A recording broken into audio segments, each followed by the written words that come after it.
At a cabin trip with girlfriend, Hannah, friend of mine, Fred, and his girlfriend, Ingrid, during the summer holiday. It's about an hour walk from GF's hometown, so not completely in the wilderness, but it's still away from civilization and it has shit mobile reception. There is a area with pastures and cabins, and a massive wood of evergreens that I guess I part of the taiga belt. The area is used as summer pastures for sheep and at times cows, so they hang around there. First evening we just sit on the porch when suddenly a group of 12 or something sheep and lambs just run like all hell past the cabin. There are no predators in the area besides foxes, so it was a bit weird, but sheep are stupid and easily spooked, so we don't really think much about it. That night I had drank one too many beers, so I have to get up and take a piss at around 3 a.m. This is in Norway, so it never really gets dark during the summer. Pissing when I hear a really fucked up sound. It sounded almost like a wolf howl, but also like someone getting their nails pulled out with pliers. Far, far away, and it sounded like it came from a densely wooded area that starts about 300 meters from the cabin. No, pass hard as I never have done in my life and get my ass back inside. No more sleep for me that night. Tell Hannah, Fred and Ingrid about it the next morning. They were all passed out, so they did not hear shit. Girls are spooked, but Fred laughs and calls me a pussy. Next day we go for a hike up to the mountains. After an hour or so we come across a sheep carcass on the trail. Now, sheep getting themselves killed on the summer pastures is not unusual. Usually those dumb assholes fall to their death or something, but this was in a pretty flat area, so that seemed very unlikely. None of us know much about this shit, but it looks like it has been there a couple of days and that birds and other animals have had their way with it. Right now I am spooked as fuck, but I compose myself and we carry on. Can't shake the feeling that we are being observed somehow. Get back to the cabin at around 6 p.m. and we start preparing dinner and getting a fire ready for the evening. Ingrid goes to get firewood that is stored in a small shed about 50 meters or so from the cabin. I stand in the kitchen when I see her through the window come sprinting back, with no wood. She slams the door shut and is completely hysterical, claims she saw a big animal walking on its hind legs just inside the tree line. She's hysterical. Hannah is scared, I know, but try to keep a straight face. My friend says the girls are ridiculous and that it must have been a person. People do hike in the area, but rarely in the spruce wood since it's just dark and shitty in there. Eventually we calm down a bit and after some alcohol we forget about it and the mood picks up. We sit there when the howl/scream comes again. Difference is that everyone hears it this time. We collectively nope the fuck out, collect our shit and get our asses inside. Now there are wolves in Norway, but not in the area.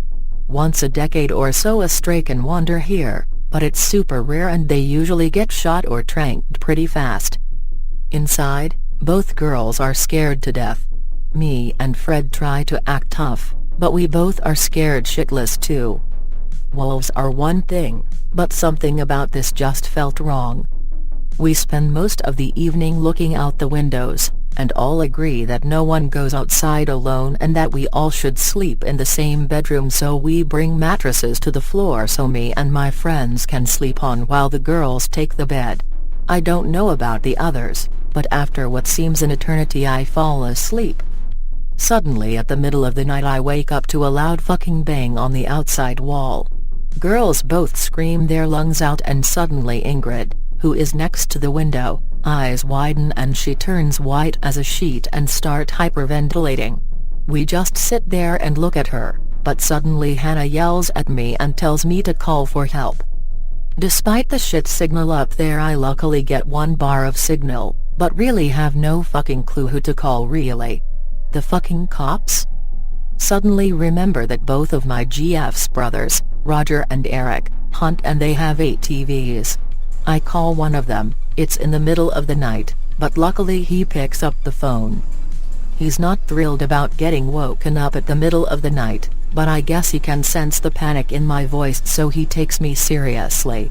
I tell him there is a wolf or some shit stalking us, and I ask him to get his brother, bring guns and get here ASAP. While we sit there, scared shitless, we can hear something walking outside and we can hear heavy breathing. We closed the curtains and no one dares to go near the window. Ingrid is still white as paper and can't say a word. 15 minutes or so later, we hear Injuns and GF's brothers arrive with rifles on their backs. They are not too happy, but once they see us, and especially Ingrid, they take us seriously. There is no way we can fit 6 grown people on one ATV, so we decide that we wait until morning before we go back down. We tell them about everything, they look at each other, but do not say anything. When we are done, Roger tells us that if there really is a wolf in the area, they first need to get permission from the authorities to assemble a hunting party and shoot it, because if you don't you risk some serious jail time unless you kill it in self-defense. Next morning, as soon as the sun rises, we haul ass from there and get back to my GF's parents. Not much drama there, and we felt much safer when we had people with guns there. When we get back down, Ingrid finally speaks again. She's sobbing and tells us she saw a big animal that rounded the corner of the cabin and that it was much larger than an ordinary wolf, but not a bear either. Collective nopes from all of us, but we at least are safe now and none of us ever want to go back to that fucking cabin in our lives. Next part is second-hand since I did not experience it myself. Roger and Eric contact the authorities about the wolf the next day. Turns out several people beat them to it, and there had been several people reporting in about disemboweled sheep, and 2 hikers reported hearing a weird howl.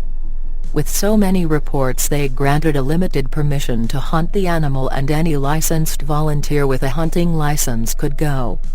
Eric and Roger were thrilled, since the most dangerous thing they had hunted before was deer, and a lot of other hunters came along. Around 10 or so total. The 2 go in one group, a friend of theirs they call Puma goes in another with his father. They kept at it all day without seeing or hearing shit. It was getting really late, but they agreed over radio to keep at it since they had plenty of food, although it was getting pretty foggy. Eric and Roger don't see anything, but at around 11 p.m. they heard the howl far away from where they were, and both of them agree it did sound fucked up in some way. They did have Puma on radio and he was about 5 kilometers from where they were. And he said the howl was quite close. This is what Puma told Eric and Roger, which they have told me. He never talks about it unless he drinks, and they say he usually tears up, and he has not been the same since, so this is second-hand of second-hand. Puma and his father were walking in those spruce woods next to the cabin, when they heard the howl. He said it had to be less than a kilometer away and his blood froze to ice, because it was no fucking way that was a wolf, he claimed. He shoulders his rifle and looks through the scope. He says he thinks he saw something walk on 2 legs, but he can't be sure since he does not have a clear LOS. He said he almost shit his pants then and there, but they radio the other hunters and ask for backup. Most of them are too far away to get there in a reasonable amount of time, but one group is quite close. He says as they are walking towards the other group and they are within earshot, he hears another sound.